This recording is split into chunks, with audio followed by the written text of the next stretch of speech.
You give on your will. Recording is in progress, so our viewers are expecting you to be on your chair. Okay, Yes. okay, there. Let's You get know, started. theory of legitimacy. We have till now read theory of power, and theory of power we have seen the liberal school, the elitist school, the Marxist school, and the pluralist school. Says that power lies with Pluralist.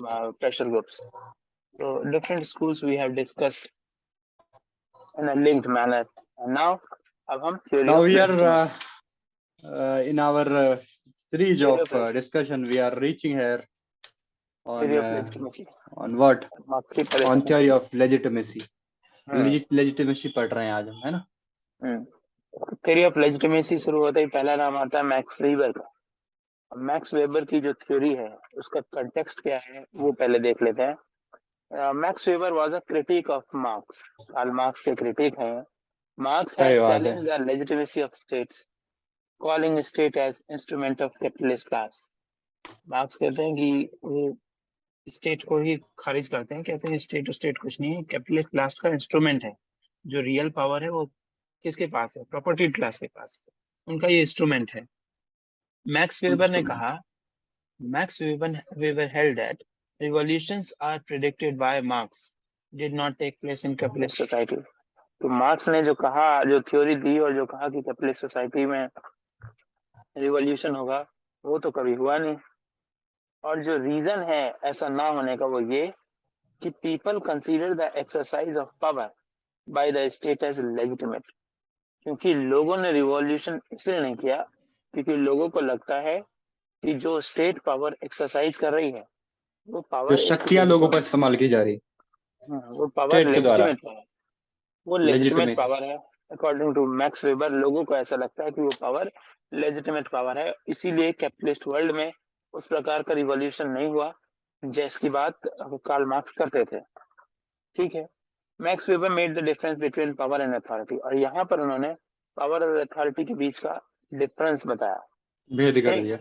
हाँ, तो ये याद होगा कि हमने जब power legitimacy पहली बार word लिया था तो यहीं से यही चीज हमने तब पार्ट 1 में डिस्कस किया था कि अथॉरिटी क्या होती है। अथॉरिटी होती है लेजिटिमेट पावर।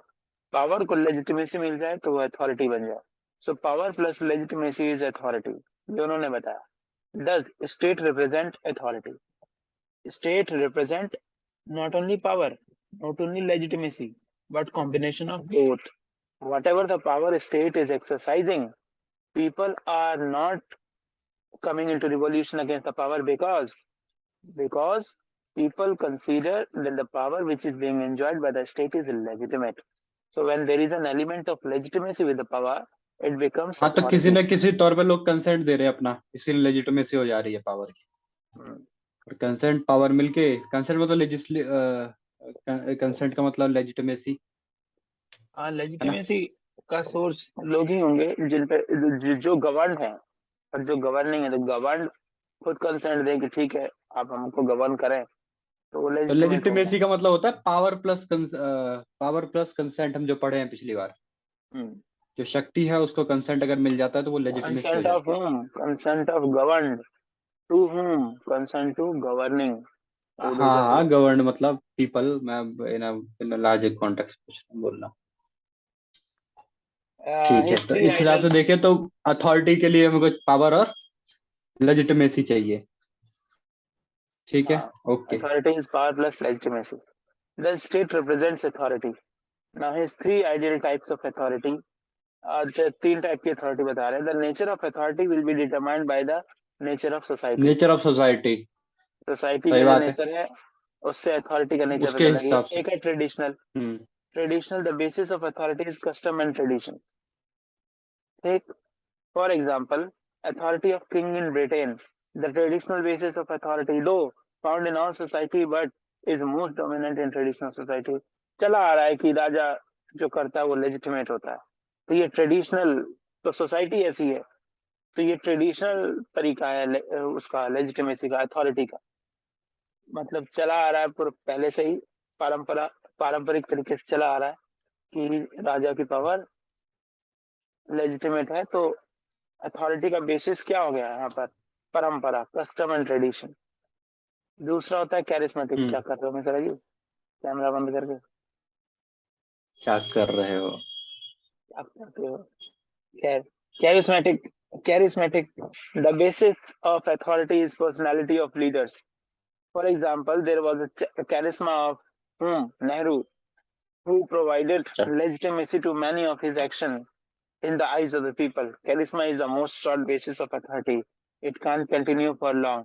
तो जैसे मोदी जी का कैरिस्मा है, मोदी जी आकर के नोटबंदी कर दिए, लोगों को पता नहीं था होगा क्या, पर लोगों को ये बात तो पक्का ही पता थी कि सही बात है। मोदी जी लोगों ने देश के पहले साथ दिन से कुछ उस पर विश्वास किया।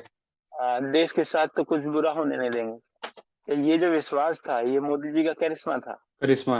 भले ही बाद में सिविल सोसाइटी ने, कॉलमनिस्ट ने अखबारों में लिखा हो कि इतना परसेंट ही काला धन नहीं आया, ये हुआ वो हुआ, कुछ भी आउटकम रहा हो, भले ही उन्होंने लिखा हो कि एमएसएमई तबाह हो गए, पर जनता ने कभी उसको रिवोल्ट नहीं किया, कभी उसका विरोध ज्यादा नहीं किया, क्योंकि प्रतिकार नहीं किया। कैरिस्मेटिक, हाँ, अथॉरिटी आई है सर मोदी जी के पास, उनके ठीक है, ऐसे भी उनके पास करिश्मा अथॉरिटी से। है क्योंकि वो इलेक्शन में वोट जीत के आया, लेकिन कैरिस्मा से भी कैरिस्मेटिक अथॉरिटी भी है उनके पास, ये बात तो माननी होगी। बड़े से बड़ा बोल्ड फैसला लेने के लिए कैरिस्मेटिक लीडर होना बहुत जरूरी है।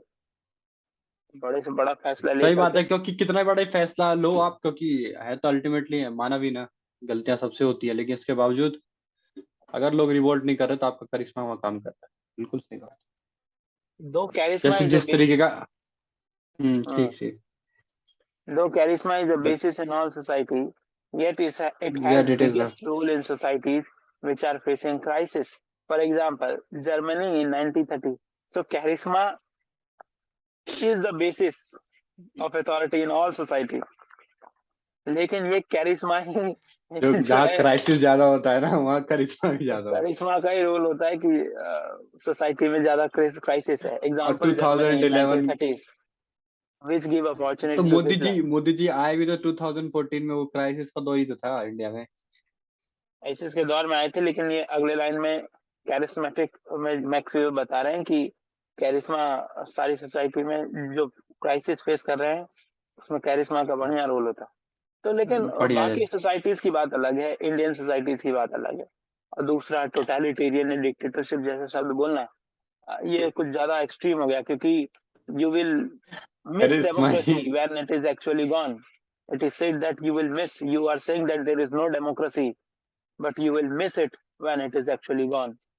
And according to Hannah सही Arendt, बात है, if black you and white want तो to, कुछ होता ही नहीं है। yes, and if you want, according to Hannah Arendt, if you want to comment on totalitarianism, then you have to be a Jew, and that too in Germany, and that too in the regime of Hitler. So don't make such sweeping statements regarding totalitarianism is a extreme state of deprivation, wherein brutal killing becomes the common sense.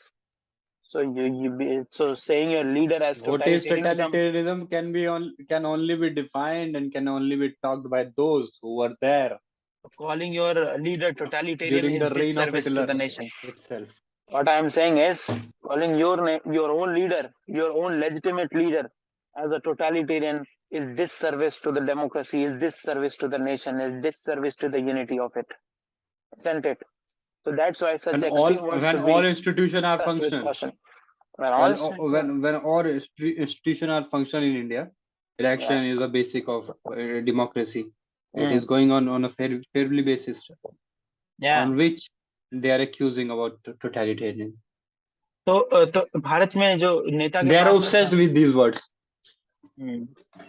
So They're what I obsessed. want to convey is that writing such extreme words should be, taken with caution. We Mm. cannot very easily write the word dictator or totalitarian in the way we are doing. So we need to be very On much your opinion, careful. sense. And the readers Mm. also should learn this. Fine. लेकिन India में अच्छी बात यह है कि कैरिश्मा is not the sole source of authority. You have to go We have to the institutional people. way also. Yes. We have institutions also. So now third is the rational legal basis. So it is a feature of modern society में authority का तीसरा basis कौन सा है? Rational basis और legal Rational basis. legal basis. Rational legal basis. So it is a feature of modern society basis of authority is law, which are the product of rational debate. ठीक है? It is a feature of modern society and basis of authority is what? Law. Law से आपको authority मिली है और law क्या है? Law is the product of rational debate that we are doing in the parliament. So in modern Yes, society, the our authority of the representative. bureaucracy is based on these rules. ठीक, तो authority इन्हीं मतलब bureaucracy की जो authority है वो rules पे You gain आधारित है. authority through rationality and The rule legal of law basis. becomes the keyword here. Now, in practice, all three bases of authority coexist in different permutation and combination.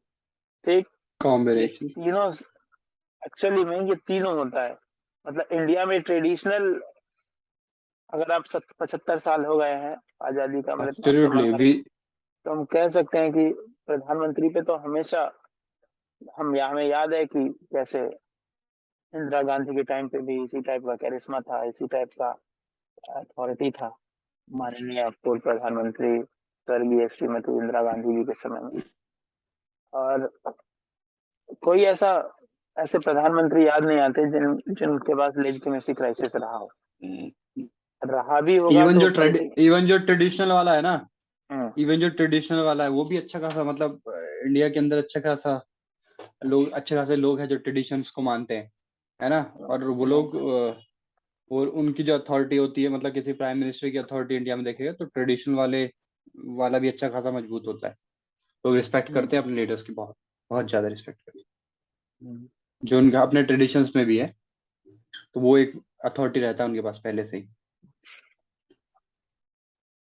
ठीक है. तो in practice all three basis of authority coexist in different permutation and combination.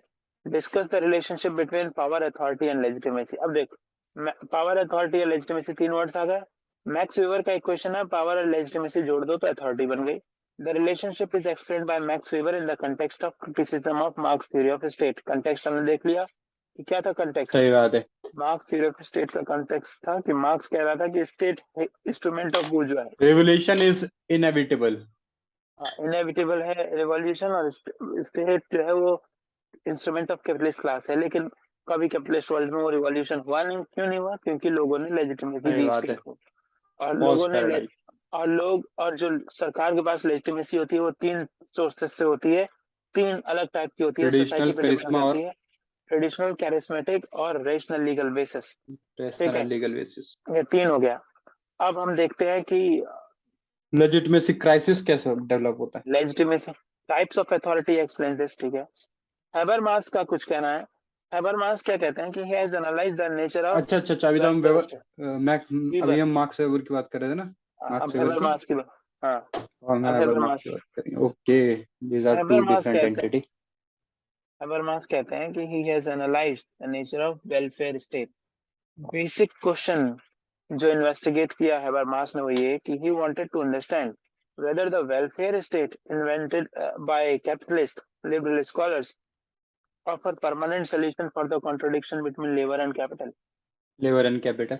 ये देखना चाह रहा है कि capital. जो वेलफेयर स्टेट नाम की चीज बनाई है कैपिटलिस्ट ने या फिर लिबरल स्कॉलर्स ने, क्या इन वेलफेयर स्टेट्स में लेबर और कैपिटलिज्म के बीच में जो कॉन्ट्राडिक्शन है उसका परमानेंट सोल्यूशन है. क्या कॉन्ट्राडिक्शन है लेबर एंड कैपिटलिस्ट के बीच में? Capitalist profit. प्रॉफिट बनाएगा. प्रॉफिट वो तभी बना सकता है जब लेबर को एक्सप्लॉइट करे, ज्यादा लेबर काम करवाएगा. क्योंकि यस. मीन्स ऑफ प्रोडक्शन में या तो वो कॉस्ट ऑफ प्रोडक्शन कैसे डाउन करेगा? रिसर्च एंड या डेवलपमेंट तो से. रिसर्च ठीक है, कर. हाँ बिल्कुल. नई मशीनरी रिसर्च एंड लगा के. नहीं नहीं, लेकिन लेबर का वेज काट के भी तो प्रॉफिट मेकिंग करेगा. ये सही हमेशा बात है. कॉन्ट्रडिक्शन है. और अगर वो नई मशीनरी भी लगाएगा रिसर्च एंड डेवलपमेंट के लिए तो फिर भी वो एम्प्लॉयमेंट कम करेगा. तो लेबर लेबर कॉटेक्ट. के साथ तो हाँ. वहां भी कॉन्फ्लिक्ट है. तो कॉन्ट्रडिक्शन तो है लेबर एंड कैपिटल में. तो क्या ये जो वेलफेयर स्टेट नाम का जो एक बना रखा है, इन्वेंट कर रखा है इन कैपिटलिस्टों ने और लिबरल्स ने, तो क्या उसके पास परमानेंट सॉल्यूशन है लेबर और कैपिटल के कॉन्ट्रडिक्शन का? ये जानना चाहा हैबरमास ने. तो हैबरमास. हैबरमास एक न्यू मार्क्सिस्ट हैं जो फ्रैंकफर्ट स्कूल से बिलोंग करते हैं. और उन्होंने बताया कि welfare state is only a temporary solution. कुछ दिन का solution temporary welfare solution. State में होगा. Welfare state is bound to face crisis. और वेलफेयर स्टेट में एक दिन क्राइसिस आएगा ही आएगा, जिसको वो क्या कहेंगे, लेजिटिमेशन क्राइसिस। तो वेलफेयर स्टेट में लेजिटिमेशन क्राइसिस आएगा। Legitimation crisis is reflected in the form of social movements of और civil society protest experienced by the Western society. Legitimation crisis is reflected in the form of फिर social सामाजिक movement जो movements चलती है। या फिर हम्म। Civil society का protest होगा, जो कि वेस्टर्न वेस्टर्न सोसाइटीज सोसाइटी को में हो रही है ना। झेलना पड़ेगा। ये उन्होंने प्रिडिक्ट कर दिया था हैबरमास ने। Why black legitimation right crisis matter. होगा, क्यों होगा legitimation crisis, why welfare state is the only temporary solution, ये दोनों बातें हैबरमास क्यों कह रहे हैं। तो welfare state based on contradiction, contradictory है, कॉन्ट्राडिक्टरी प्रिंसिपल पे बेस्ड है welfare state. Welfare state is based on contradictory principle, socialism in politics and capitalism in economy. Welfare state का होता है कि पॉलिटिक्स में जो सोशलिज्म, पॉलिटिशियन है वो सोशलिज्म की बात करेंगे। मोस्ट ऑफ द पॉलिसी उनकी सोशलिज्म बोलेंगे कि इम्प्लीमेंट करेंगे। तो लेकिन वेलफेयर इकोनॉमी स्टेट में क्या चलेगी। है, वेलफेयर स्टेट कॉन्ट्राडिक्टरी इसीलिए है क्योंकि जो पॉलिटिकल स्फेयर होगा वो प्रो पुअर पॉलिसी बनाएगा, और जो इकोनॉमिक स्फेयर होगा वो कैपिटलिस्ट होगा, वो private ownership of mean of production की बात करेगा। तो कॉन्ट्राडिक्शन हो गया ना, हम्म। इकोनॉमिक स्फेयर में पॉलिटिकल स्फेयर में कॉन्ट्राडिक्शन हो गया। तो इसी कॉन्ट्राडिक्शन की वजह से लेजिटिमेसी क्राइसिस आएगा कल, है ना। टैक्स और state fulfil social object, state जो सोशल ऑब्जेक्टिव्स है प्रो पुअर पॉलिसीज कैसे लाएगा, बाय प्रोग्रेसिव टैक्सेशन। टैक्सेशन से। There progressive is a taxation limit to करेगा, विच प्राइवेट जिसकी सेक्टर कैन जितनी सपोर्ट। कैपेबिलिटी होगी, जिसकी जितनी कैपेबिलिटी होगी उससे उतना टैक्स लेगा। Now there is a limit to which private sector can support and finance welfare. Private sector कितना वेलफेयर फाइनेंस कर पाएगा, उसकी लिमिट है। So with each elections politicians have to offer more as there is a rising graph of expectations expectation. point। तो जैसे तो जैसे लोगों की वेलफेयरिज्म के नाम पे एक्सपेक्टेशंस, जैसे जैसे रेवड़ी मास की कल्चर आ जाएगा। एक्सपेक्टेशन बढ़ती जाएगी, जैसे जैसे मास की एक्सपेक्टेशन बढ़ती जाएगी, पॉलिटिकल पार्टी से रिस्पॉन्ड करती जाएंगी, टैक्सेशन लेते जाएंगे, तो एक लिमिट तक प्राइवेट उसको टैक्सेशन मतलब फाइनेंस कर पाएगा। सो एक पॉइंट आ जाएगा when it is no more possible for the industry to finance, rather industry itself starts facing problems। तो है ना, तो एक पॉइंट आ जाएगा जो खुद प्रॉब्लम में पड़ जाएंगी industries. Social welfare parties need to be rolled back, तो उसके बाद उनको वापस जाना पड़ेगा, जो सोशल वेलफेयर की बात करेंगी parties. When these policies are rolled back, it will increase the hardship of the people। सरकार चली जाएगी तो पॉलिसीज जब जाएंगी, जिन पॉलिसीज से कैपिटलिस्ट को परेशानी हो रही हो, पॉलिसीज जब वापस होंगी, सो क्या होगा, लोगों की समस्याएं बढ़ जाएंगी। So people will protest and protest reflect what, this protest reflect legitimation crisis. So क्यों आएगा लेजिटिमेशन क्राइसिस और क्या होता है लेजिटिमेशन क्राइसिस, इसका आंसर मिल गया। क्यों आएगा लेजिटिमेशन क्राइसिस, क्योंकि जो क्योंकि वेलफेयर स्टेट्स हैं वो लेबर और कॉन्ट्राडिक्टरी कैपिटल के बीच का कॉन्फ्लिक्ट है। कॉन्ट्राडिक्टरी प्रिंसिपल पे वो बेस्ड है। हमेशा रहे। हाँ, और ये जो वेलफेयर स्टेट है वो लेबर और कैपिटलिस्ट के प्रॉब्लम का टेम्पररी सॉल्यूशन। कुछ दिनों तक जब तक प्राइवेट सेक्टर फाइनेंस कर रहा है तब तक बहुत बढ़िया फाइनेंस चल रहा है, एक समय में उसको नहीं कर पाएगा। जो कैपिटलिस्ट वर्ल्ड है, जो ownership on mean of production पे फोकस किए हुए है, वो नहीं कर पाएगा। तो पॉलिसीज वापस आएंगी तो लोगों की हार्डशिप बढ़ जाएंगी, और जिस दिन आप फ्री बिजली दे के बिजली का कनेक्शन काटना शुरू कर देंगे बाद में, उस दिन जनता क्या करेगी, रिवोल्ट। और ये जो रिवोल्ट होगा ये क्या है, प्रोटेस्ट होगा, ये क्या होगा, ये प्रोटेस्ट रिफ्लेक्ट करेगा लेजिटिमेशन क्राइसिस। ठीक है, तो बिजली बांट रहे हैं, टैक्स बढ़ा के बहुत अच्छा कर रहे हैं, टेम्पररी सोल्यूशन ले रहे हैं वेलफेयर स्टेट का, लेकिन लिमिट में। जिस दिन लिमिट ऊपर हो जाएगी उस दिन प्रोटेस्ट शुरू हो जाएगा। पहले ये प्रोटेस्ट करेंगे कि टैक्सेशन ज्यादा हम नहीं कर पाएंगे, फिर वो प्रोटेस्ट करेंगे कि 300 यूनिट कब से दे रहे हो, कम से कम 400 यूनिट तो दो। तो ये तो बात है, समस्या बढ़ नहीं, और जाएगी। दूसरी पार्टी आएगी तो फिर वो भी उससे बढ़ा के बोलेगी ना। और उससे तो बढ़ा के चलता ही बोले रहेगा। तो प्रो पुअर है, तो वही है, कॉन्ट्राडिक्टरी है, कॉन्ट्राडिक्टरी प्रिंसिपल पे बना है वेलफेयर स्टेट। तो वेलफेयर स्टेट में लेजिटिमेशन क्राइसिस आना ही आना है, क्योंकि ये क्या है। तो ये एक तरीके से ये भी कह सकते हैं कि कैपिटलिस्ट वर्ल्ड के प्रमोशन में लगे हुए थे हैबरमास। क्योंकि इतना भी ब्लैक पिक्चर नहीं होगा जितना ये दिखा रहे हैं।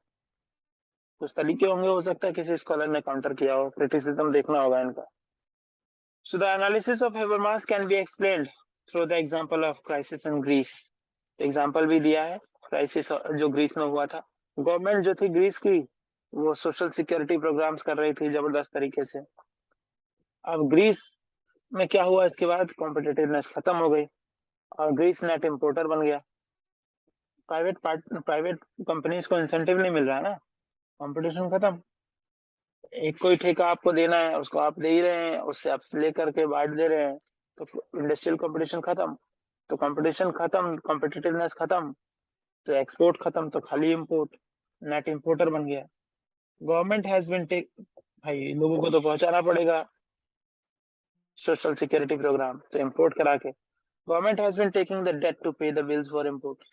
अब उधार ले लेकर के इंपोर्ट का बिल चुका रहे हैं। तो the subprime lending crisis in USA led to the financial crisis in the bank in the Europe.